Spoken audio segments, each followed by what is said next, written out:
헤로도토스의 역사. 오늘은 그 네 번째 시간입니다. 오늘의 제목은 리디아와 크로이수스입니다.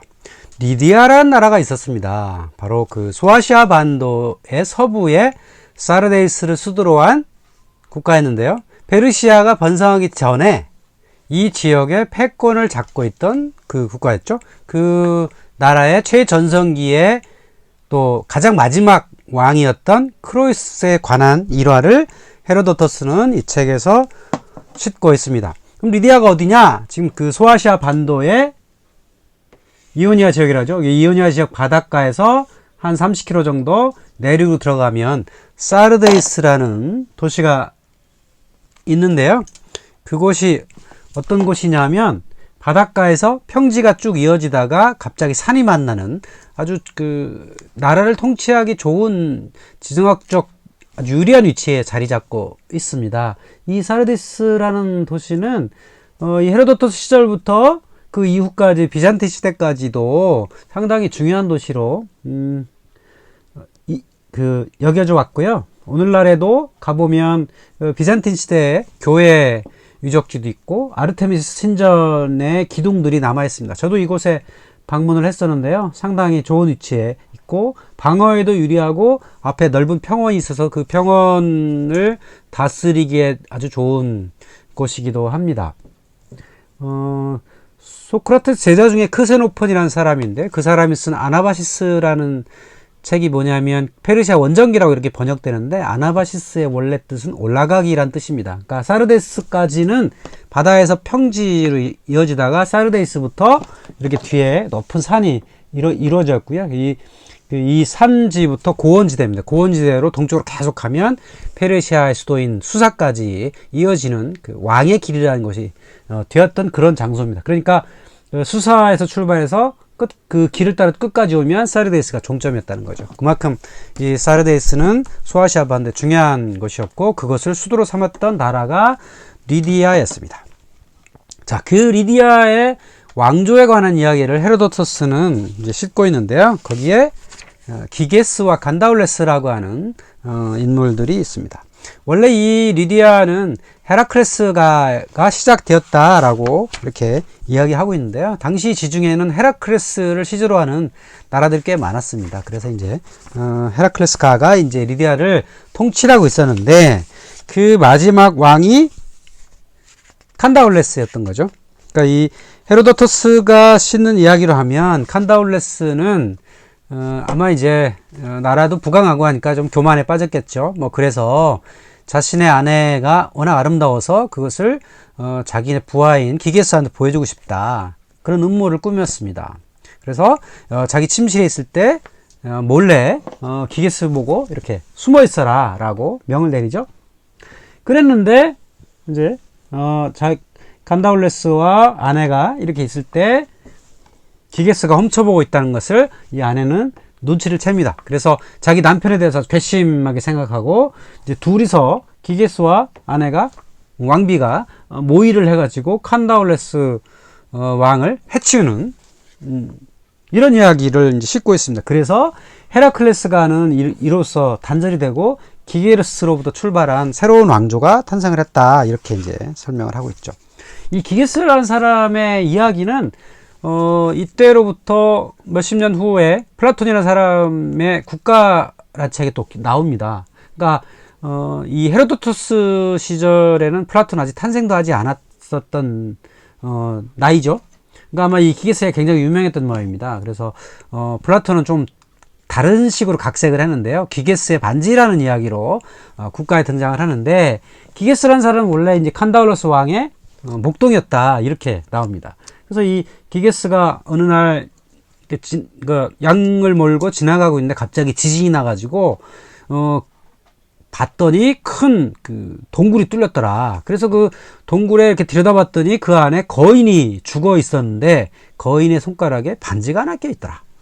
그래서 그 반지가 이제 호기심이 나가지고 그걸 빼가지고 왔다는 거죠. 와서 이렇게 유심히 봤더니 이제 반지 위편이 이렇게 돌아가더라는 거예요. 그래서 이렇게 반지를 낀 다음에 싹 돌렸더니 갑자기 자기 모습이 안 보이는 걸 알게 된 거죠. 그러니까 반지를 끼워서 돌리면 이제 투명인간이 되는 겁니다. 그래서 자신이 투명인간이 됐다는 걸 알고 이제 그 칸다울레스 왕의 이제 궁으로 들어가죠. 몰래 들어갑니다. 아무도 모르니까 몰래 들어가서 여기 이제 왕비랑 동침을 하게 됩니다. 그래서 결국은 왕비랑 동침했으니까 뭐 이런 관계가 유지될 수 없겠죠. 그래서 이제 또 왕비랑 기계수와 모의를 해서 이제 칸다울레스 왕을 처치했다. 이렇게 이제 플라톤은 이야기하고 있습니다. 그래서 플라톤은 국가에서 자신의 어떤 책임 뭐 이런 거에 대해서 이제 대화편에 싣고 있는 거죠. 자, 그래서 이제 이 기게스와 칸다울레스 이야기가 또 등장을 하게 되고 그 다음에 이 기게스의 후손들이 이제 왕조를 쥐고 있겠죠. 그 왕조의 마지막 왕이 이제 누구냐면 크로이서스인 거죠. 이제 크로이서스는 리디아라고 하는 국가를 아주 거대하게 키워서 그 지역에 이제 아주 패권자가 이제 되었던 것이죠. 그래서 이 지역에 나는 황금 뭐 이런 것들을 이용해서 아마 리디아에서 가장 최초로 화폐가 등장을 했다. 이런 썰도 있습니다. 자, 그래서 크로이서스는 자신의 부를 아주 그 세상에 이제 자랑하고 있었습니다. 그때 그를 방문했던 사람이 누구냐면 아테네의 현자로 유명한 솔론이라는 사람이죠. 솔론이라는 사람은 아테네에서 정치개혁을 하고 자기가 일부러 그 정치개혁은 법이 바뀌지 않도록 10년간이나 해외를 이제 떠돌게 됩니다. 아마 당시에 가장 강대국이었던 리디아를 갔겠죠. 그래서 이제 이 크로이서스는 자신의 부를 자랑하고 싶어서 솔론한테 이렇게 얘기합니다. 세상에 가장 행복한 자가 누구냐라고 솔론한테 물어보죠. 아마 솔론한테 듣고 싶은 대답은 크로이서스 왕 당신이요 라고 하고 싶었겠죠. 그러나 솔론은 그런 얘기 하지 않습니다.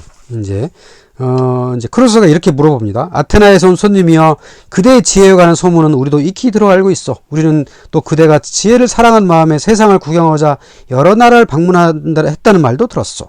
그래서 나는 그대가 이 세상 누구보다도 더 행복한 사람을 만난 적이 있는지 진심으로 묻고 싶소이다 라고 합니다. 그러니까 그래서 가장 행복한 사람이 아니냐 이렇게 물어본 거죠. 그랬더니 솔로는 전혀 다른 얘기를 합니다. 전하, 아테나의 텔로스가 가장 행복한 사람입니다 라고 뜻밖의 얘기를 합니다. 텔로스가 그럼 왜 가장 행복한 사람이냐 라고 물어보니 이제 솔로 이렇게 얘기하죠. 텔로스는 번성하는 도시에 살며 훌륭하고 탁월한 아들들을 두었는데 그 아들들에게 빠짐없이 아이들이 태어나 모두 살아있어 합니다. 그리고 두 아들이 전쟁에 나가서 장렬한 죽음을 맞이했다. 그러니 이 텔로스가 가장 행복한 거 아니냐 이렇게 얘기한 거죠. 솔론이라는 사람이 얘기한 건 아마 당시의 기준으로 보면 가장 행복한 자의 표준입니다. 그러니까 아들들이 전쟁에 나가 죽는 것, 이것이 사실 이 당시의 시민으로서 가져야 할 가장 중요한 자세라고 할 수 있겠죠. 그러니까 이만큼 이 크로이서스는 자신의 부를, 자신의 가진 황금을 자랑하고 싶었던 거죠. 자, 그리고 이 크로이서스에 관한 일화는 아폴론 신탁소에 관한 유명한 일화입니다. 그러니까 당시에는 신탁소가 여러 군데 있었습니다. 그러니까 신탁소란 게 뭐냐면 아폴론 신이 맡겨놓은 지혜를 여사제들이 그거를 물으러 온 사람들한테 답변을 해주는 것, 답변해주는 신전, 이런 게 신탁소라고 하는데요. 우리는 흔히 델포이 신탁소만 생각을 하잖아요. 아폴론 신전이 있는 델포이. 근데 사실 그 당시에는 신탁소가 여러 군데 있었습니다. 원래 신탁이라고 하는, 그러니까 신탁을 물어보는 거의 답변 지혜라고 하죠. 그 지혜의 원조는 제우스였습니다. 그러니까 제우스가 원래 지혜를 늘 가지고 있었고, 그랬다가 자기 아들인 아폴론 신한테 물려준 셈이죠. 그래서 원래 신탁소는 제우스 신탁소라고 도도나에 있었죠. 그러니까 데도나가 최초의 가장 오래된 원조의 신탁소였고요. 그 다음에 델포이에 가장 유명한 알폰 신탁소가 있고, 그 다음에 이 에피다우로스에도 아폴론의 아들로 되어 있는 아스클레피오스의 신탁소가 있습니다. 그러니까 초기에는 제우스였다가 그 다음엔 아폴론 넘어갔다가 후대로 가면 아스클레피오스 넘어갔다, 이렇게 우리가 생각할 수 있겠죠. 또 이 소아시아 지역에도 디디마에도 아폴론 신전이 있어서 신탁소가 있었고, 그 다음에 이집트 테베에도 암몬 신탁소가 있었죠. 이 테베 암몬 신탁소는 나중에 알렉산드로스가 방문합니다. 그래서 신탁소가 여러 군데 있었다는 거죠. 그래서 크로이서스 시절에도 신탁소가 여러 군데 있었는데, 그러면 가장 영험한 신탁소가 어디냐. 영험하다는 것은 누가 물어봤을 때 답변을 정확히 하는 것. 이런 것이 영험한 신탁소겠죠. 그래서 크로이서스는 자신의 질문에 가장 영험하게 대답해 줄 수 있는 신탁스가 어딘지를 알고 싶었습니다. 그래서 어떻게 했냐면 신하들을 각 신탁소에 파견을 합니다. 그래서 출발한 날로부터 100일째 되는 날에 리디아의 왕인 자신이 무엇을 하고 있는지를 각 신탁소에 답을 하게 하라, 이렇게 얘기를 하죠. 이 크로이서스가 뭘 하고 있었는지 어떻게 알겠어요. 그러나 어쨌든 신탁소니까 어떤 답을 들고 왔겠죠. 자, 그때 델포이 신탁소의 무녀들이 해준 답이 가장 정확한 답을 가져왔더라. 그래서 당시에는 이 델포이 신탁소가 가장 믿을만하다. 그래서 이제 크로이서스는 자신한테 가장 궁금했던 어떤 이야기를 묻게 됩니다. 그 이야기가 무엇이었냐? 바로 이 동쪽에서 페르시아라고 하는 나라가 키루스라고 하는 황제가 나와서 이 자신의 나라인 리디아의 동쪽에서 점점 커지고 있는데 저 페르시아와 과연 싸워야 되느냐 말아야 되느냐, 이런 답을 듣고 싶었던 거죠. 그랬더니 델포이의 사제가 뭐를 얘기했냐? 싸워라. 그렇게 되면 제국이 멸망할 것이다. 이런 답을 줬습니다. 그래서 크로이서스는 이제 여기 해석을 해야 되겠죠. 이 신탁소의 무녀들의 대답은 사실은 모호합니다. 뭘까 답을 딱 주질 않아요. 그냥 싸워라. 제국이 멸망할 것이다. 어떤 제국? 모르죠. 나중에 이제 아테네가 이 페르시아의 공격을 받았을 때 그때도 신탁을 듣죠. 그때도 나가 싸워라. 나무방책을 만들어서 싸워라. 이렇게 답을 되죠. 그럼 그 나무방책이 무엇이냐? 그러니까 이 신탁소에 나온 말은 각자의 생각으로 해석을 해야 한다는 거죠. 그래서 이제 크로이서스는 나가 싸워라. 그러면 제국이 멸망할 것이다. 이런 얘기를 듣고 이걸 지극히 아전인수로 해석을 해가지고 그렇구나. 내가 나가면 이기겠구나 라고 생각해서 페르시아의 키루스랑 싸웁니다. 그래서 결국은 패하죠. 그리고 키루스의 이제 노예가 됩니다. 그게 이제 이 리디아 왕가의 최후가 되죠. 여기 이제 헤로도스 얘기 읽어보면 그런 얘기들이 등장을 합니다. 자, 그런데 여기 그 책을 읽다 보면 어떤 얘기 많이 나오냐면 이 크로이서스 왕이 이 델포이 신탁소에 이제 지혜를 묻기 위해서 원래 그냥 갈 수는 없거든요. 그러니까 뭔가 선물을 제공을 해야 거기에 합당한 답을 듣게 되는데, 그때 제공했던 좋은 물건 중에 희석동이라는 말이 많이 나옵니다.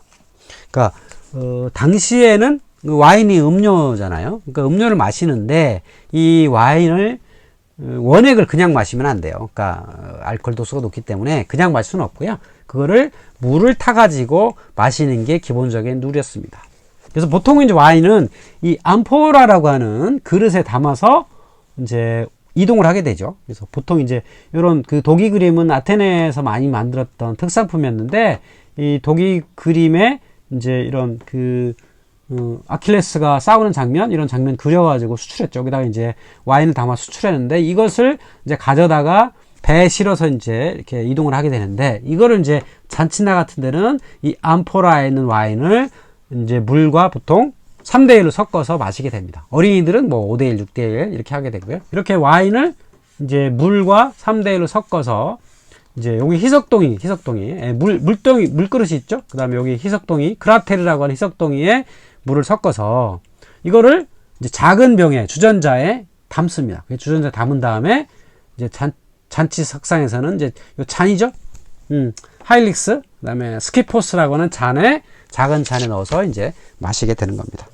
그러니까 플라톤이 했던 그 향연, 심포지움에서도 이런 암포라와 하이드라, 물동이가 가져다 놓고 그 다음에 희석동이, 크라테르에 섞어서 희석을 한 다음에 그걸 작은 잔, 주전자 옮겨 담아서 이렇게 마시는 일들이 있었던 겁니다.